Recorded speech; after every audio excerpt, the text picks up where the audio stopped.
What's up, everybody? This is Robbie Yeager, and I'm back again with another episode of the Rob Report right here on MCSC Network. And I know I'm not Nico.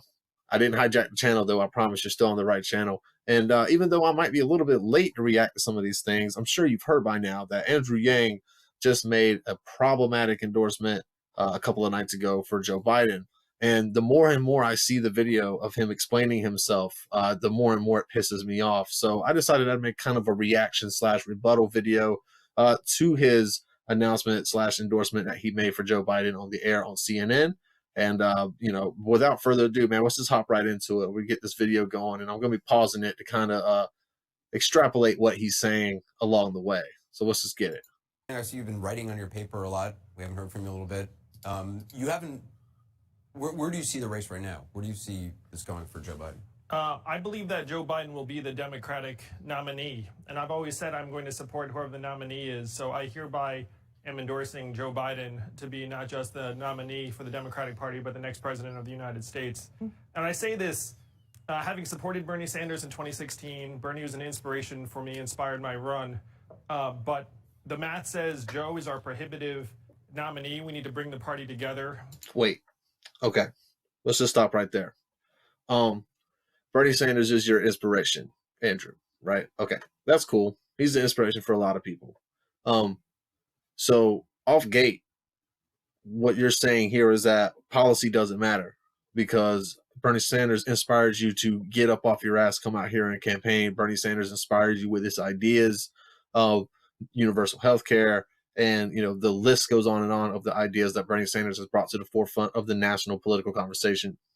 Here, Andrew Yang is saying that the math doesn't add up for Bernie Sanders, which is basically him saying that policies be damned.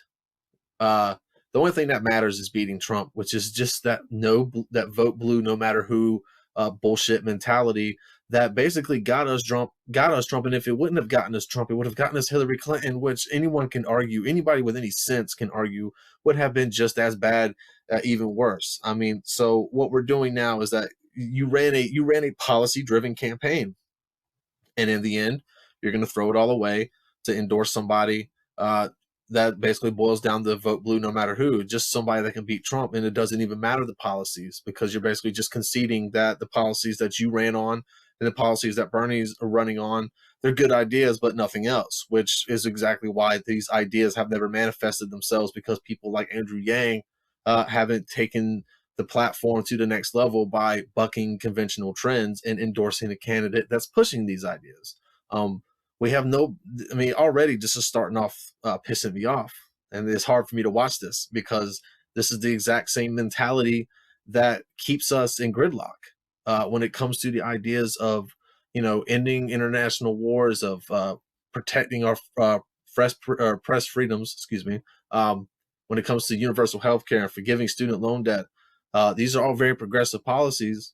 And the reason that we haven't gotten any kind of leeway on them is because whenever it comes down to 0 hour, very influential figures like Mr. Yang here have decided to, just go the other way. Oh, yeah, those ideas are cool, but I'm not going to endorse them. Why would I do that? I'm going to endorse Joe Biden, who literally is for none of these things and who has said that he would veto Medicare for all. Basically, he's the exact opposite of the man that you just said was your inspiration. But let's go ahead. Before I go off, let's go ahead.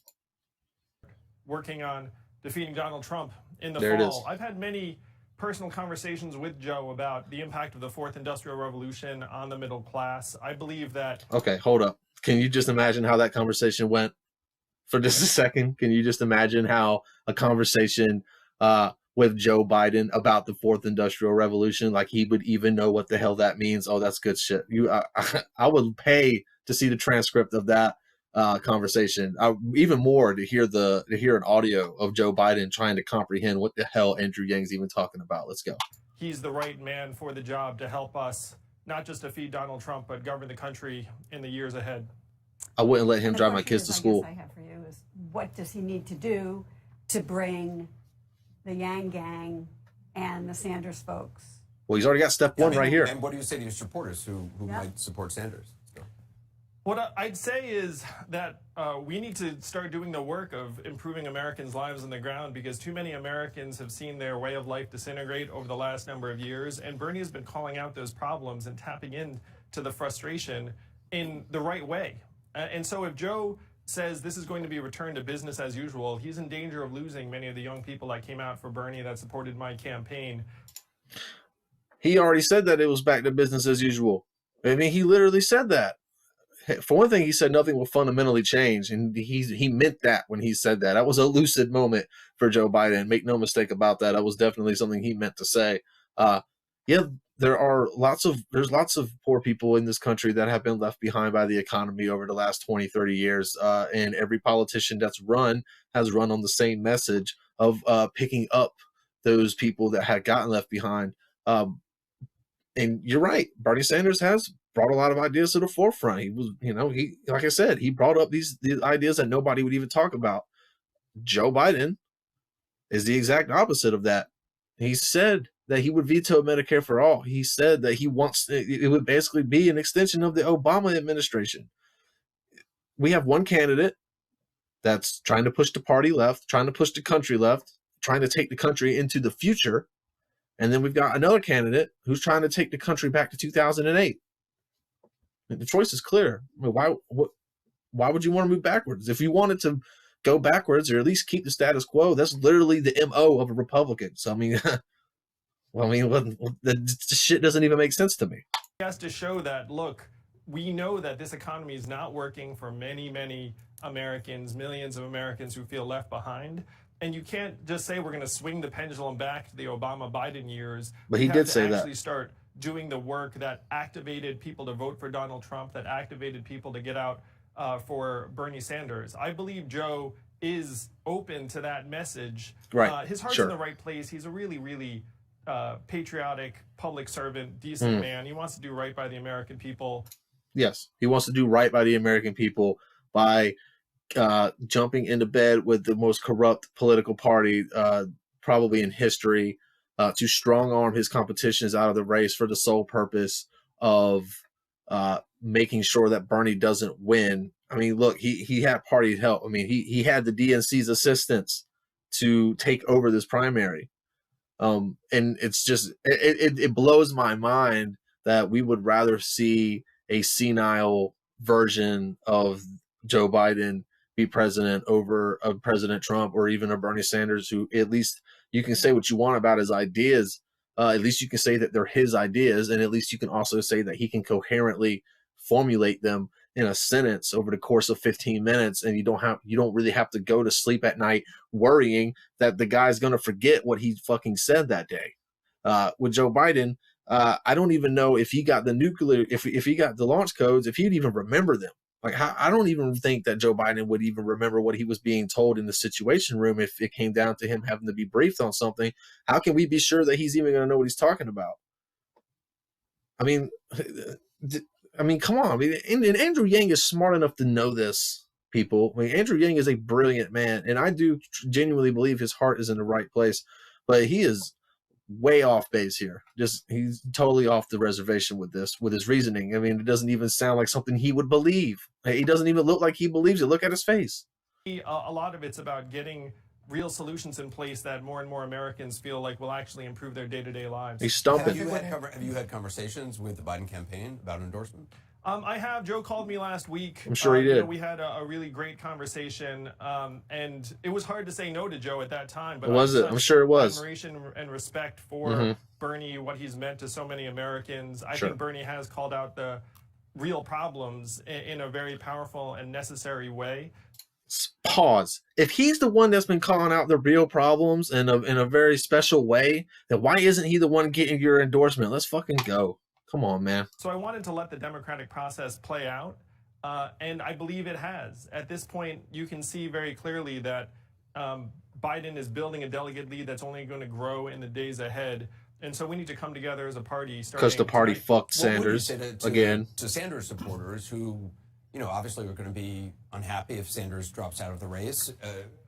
For you, as it is, as Senator Sanders has said himself, defeating Donald Trump trumps all of that.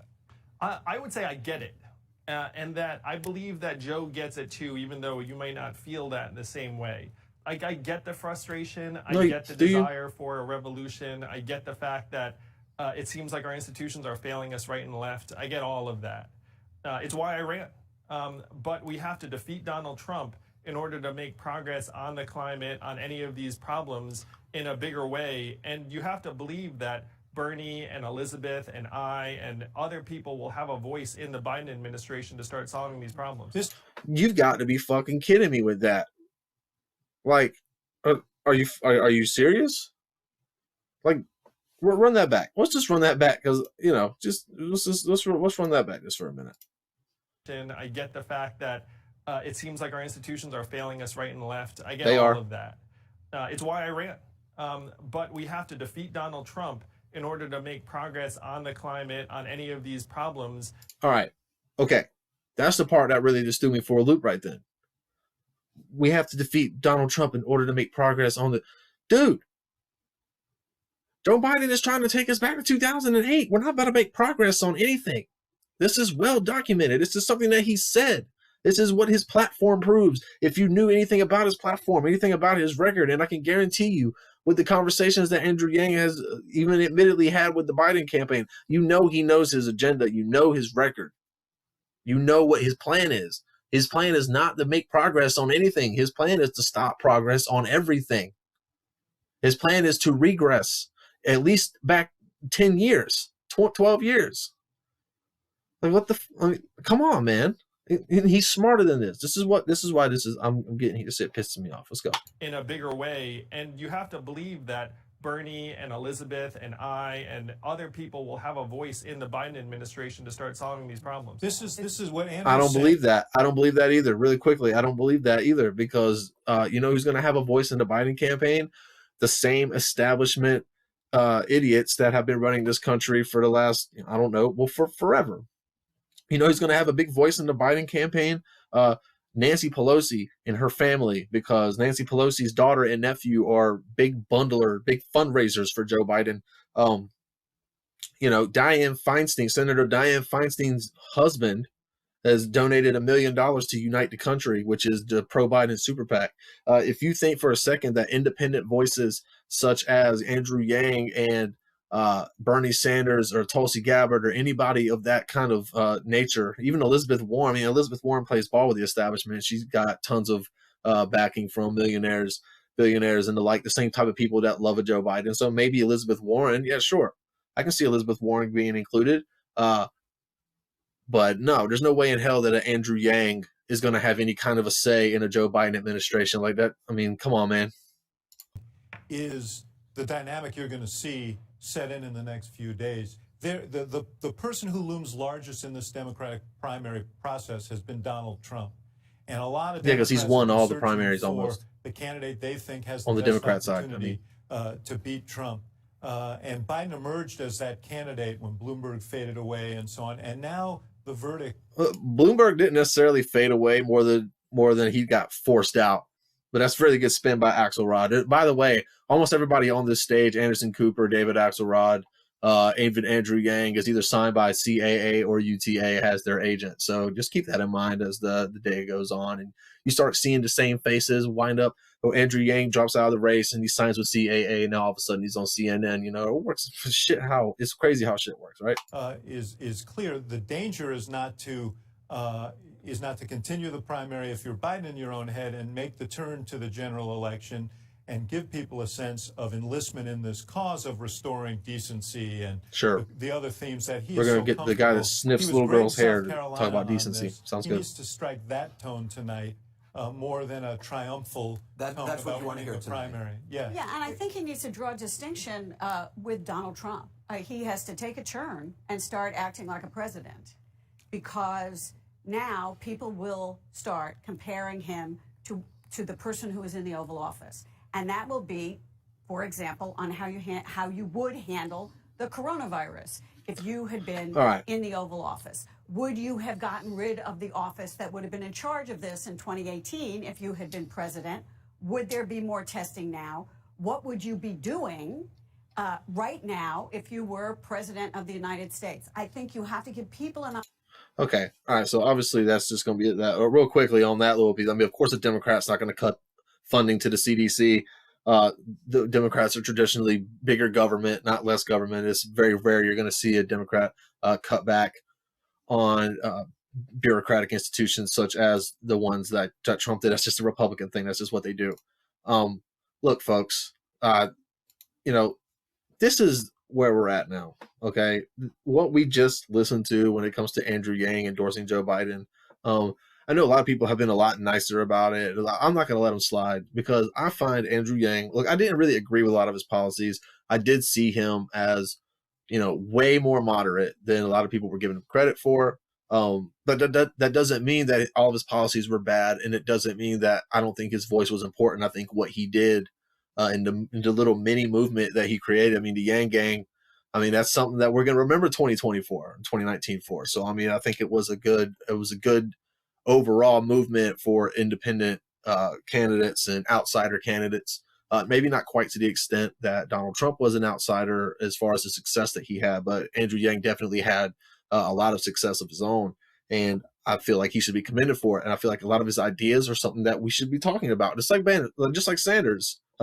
Kate burst onto the scene, had a lot of ideas that weren't really talked about. Now they're the national conversation. I feel like to a much smaller extent, but to an extent nonetheless, Andrew Yang had that same effect. And I do think that he's a genuinely smart man and a genuinely good guy.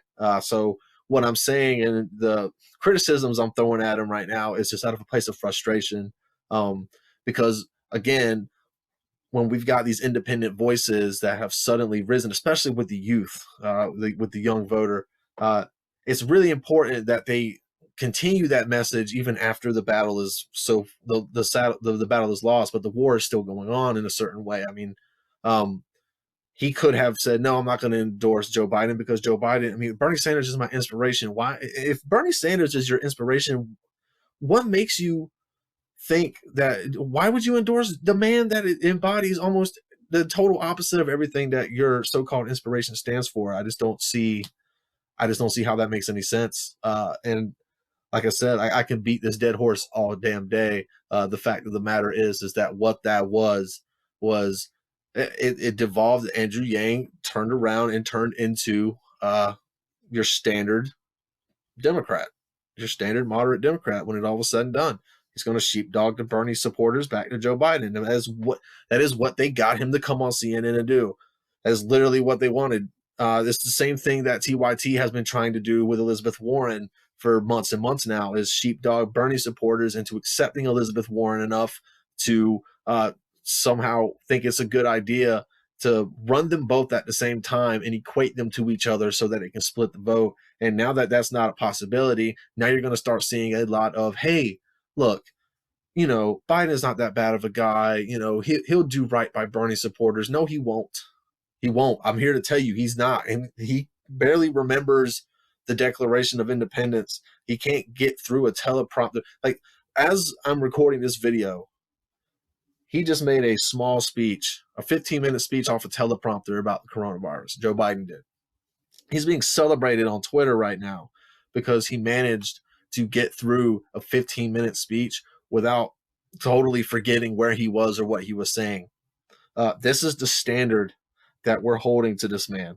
At this point in 2015, 2016, there was national headlines, front page headlines from multiple magazines and newspapers about the state of Donald Trump's mental health and was he mentally fit to hold the office of the president because of the shit that he was saying. People thought it was just so outlandish. Like, does he have like Tourette's? Does he have some kind of mental disability? Corn Pop over here is up here just babbling his way through speeches. He's threatening to slap constituents. He's telling people to go vote for somebody else. He's telling them they're full of shit. Being belligerent, right? He's forgetting what the thing. We hold these truths to be self-evident. Like he doesn't remember, right? Like how could anybody in their right mind think that this man is mentally capable of holding the office? Like I said, this is a frustrating time. I'm frustrated about the shit, and maybe I'm taking it out on Andrew Yang a little bit, but I just expected better. I expected we need somebody to come out here and stick to their fucking guns, because every single time this shit happens, and we need somebody to stand up for the progressive left and not just kowtow back to the right and back to the neoliberal left, which might as well be Republican at this point. Every time we need somebody to do that, there's nobody to be found. And, you know, we're left hanging with another so-called progressive hero, independent hero, an independent thought leader, just circles back around and, you know, starts going down the same old establishment path and leaves us hanging again. You know, so we'll see where Bernie winds up on this thing. If he does the same thing that he did in 2016 and put the revolution on hold to endorse Hillary Clinton. If he comes out and endorses Joe Biden, I mean, you know what he's saying is that the revolution isn't as important as, you know, Orange Man bad. So, I mean, if that's the case, then why even bother, right? So, look, that's just my things on that's my thoughts on it.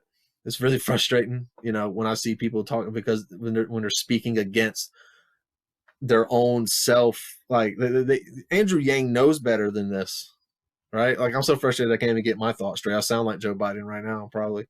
But look, guys, that being said, that was just my take on the matter. I hope you enjoyed the video. Questions, comments, likes, dislikes, concerns, criticisms, put them in the comment section down below. Make sure to follow me on Twitter and on Rockfin and on YouTube.